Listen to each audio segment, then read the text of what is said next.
Shalom, selamat pagi Ibu Bapa, Saudari-saudara yang diberkati Tuhan. Kita bersyukur atas pemeliharaan dan pertolongan Tuhan bagi kita. Kita boleh menjalani hari ini semata-mata karena anugerah Tuhan. Sebelum kita menjalani hari ini, kita akan membaca dan merenungkan firman Tuhan. Karena itu mari kita meminta pertolongan Tuhan melalui doa. Bapa, firman-Mu adalah pelita dan suluh bagi langkah kaki kami. Di mana kami melangkah, di mana kami membuat keputusan. Disitulah firman-Mu akan menerangi kami, ya Tuhan. Sehingga kami dituntun, diarahkan, dan kami tahu apa yang harus kami lakukan. Karena itu biarlah firman-Mu yang akan kami baca di pagi hari ini dapat kami mengerti, dan dapat kami hidupi di dalam hidup kami setiap hari. Makasih Bapa, di dalam nama Yesus kami berdoa, amin. Ibu Bapa, judul perenungan kita pagi hari ini berjudul Kehadiran Allah.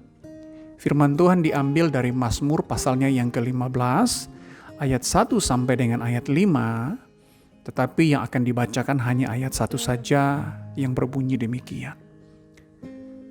Mazmur Daud. Tuhan, siapa yang boleh menumpang dalam kemah-Mu? Siapa yang boleh diam di gunung-Mu yang kudus? Saudara, kehadiran Tuhan adalah suatu kebutuhan fundamental bagi kehidupan orang percaya. Tidak ada satupun orang percaya yang tidak merindukan kehadiran Tuhan dalam hidupnya. Kita semua mendambakan kehadiran Tuhan. Mengapa? Karena kehadiran Tuhan membawa perlindungan, pemeliharaan, jaminan, dan damai sejahtera. Namun di sisi yang lain, bukan hanya kita yang merindukan kehadiran Allah. Allah pun rindu hadir dalam hidup kita. Sejak dunia diciptakan, Allah hadir bersama dengan Adam dan Hawa. Namun ketika dosa masuk ke dalam dunia, manusia terpisah dari Allah. Meski demikian, keterpisahan ini tidak membuat Allah berhenti bekerja untuk menghadirkan dirinya bagi ciptaannya. Dalam perjanjian lama, salah satu usaha pertama Allah untuk hadir dalam hidup umatnya adalah Tuhan memerintah Musa membuat kemah suci. Di kemah suci inilah ia dapat hadir dengan umatnya dan umatnya dapat merasakan kehadirannya. Dalam perjanjian baru, kehadiran Allah semakin nyata di dalam dunia melalui kedatangan Tuhan Yesus.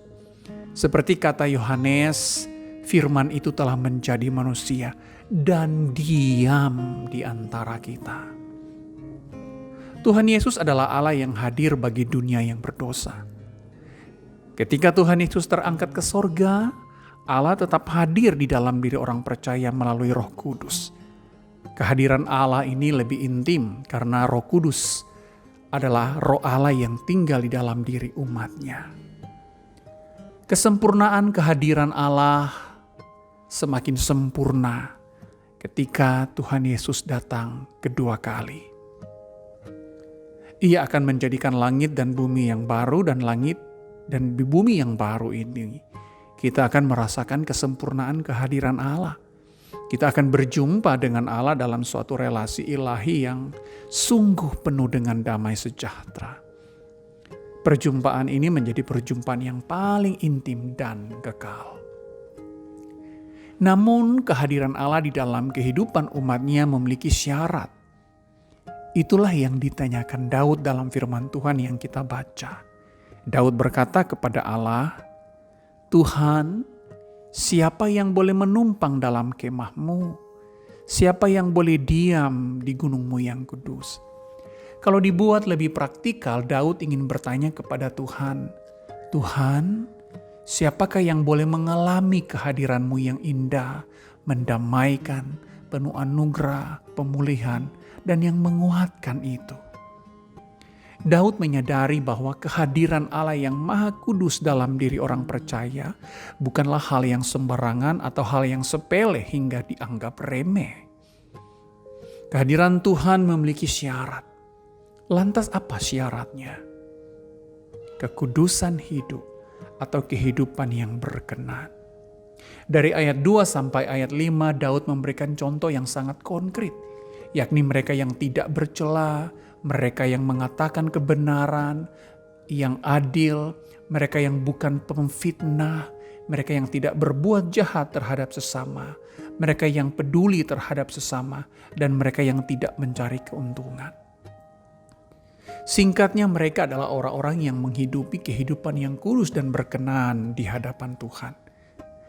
Mereka yang hidup kudus dan berkenan adalah pribadi-pribadi yang akan merasakan dan menikmati kehadiran Allah. Hal ini senada dengan apa yang dikatakan Matius. Berbahagialah mereka yang suci hatinya, karena mereka akan melihat Allah. Dengan demikian, tanpa kekudusan dan kehidupan yang berkenan, maka tidak ada perjumpaan dengan Allah. Tepat seperti Allah meninggalkan dan membuang Israel dalam perjanjian lama karena kehidupan mereka penuh celah dan tidak berkenan. Demikian pula Allah tidak berkenan hadir dan tinggal dalam kehidupan yang mengabaikan kekudusan hidup dan hidup yang tidak benar. Kehadiran Allah yang kudus menuntut kehidupan yang kudus dan berkenan pula. Jadi, jika dalam kehidupan kita merasa spiritualitas kita kering, kerohanian kita dingin dan kaku, tidak ada perubahan hidup yang merupa Kristus, dan kita tidak merasakan kehadiran Tuhan baik secara pribadi atau dalam persekutuan kita perlu menyelidiki dengan seksama dan terbuka. Apakah hidup yang kita jalani adalah kehidupan yang kudus dan berkenan? Jangan-jangan kehadiran Tuhan yang kita rindukan justru terhalang oleh kehidupan kita yang tidak kudus dan tidak berkenan.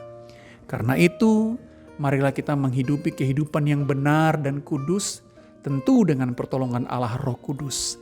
Hanya dengan kekudusan dan kebenaran, kita akan berjumpa dengan Allah dan merasakan kehadirannya yang indah, mendamaikan, penuh anugerah, pemulihan, dan yang menguatkan. Amin. Mari kita berdoa. Bapa, tolonglah kami untuk hidup kudus dan berkenan kepada Engkau. Di saat kami menjalani hari ini, kehidupan yang kudus dan berkenan adalah menjadi praktik hidup kami. Kami membutuhkan Engkau ya Tuhan. Di dalam nama Yesus kami berdoa. Amin.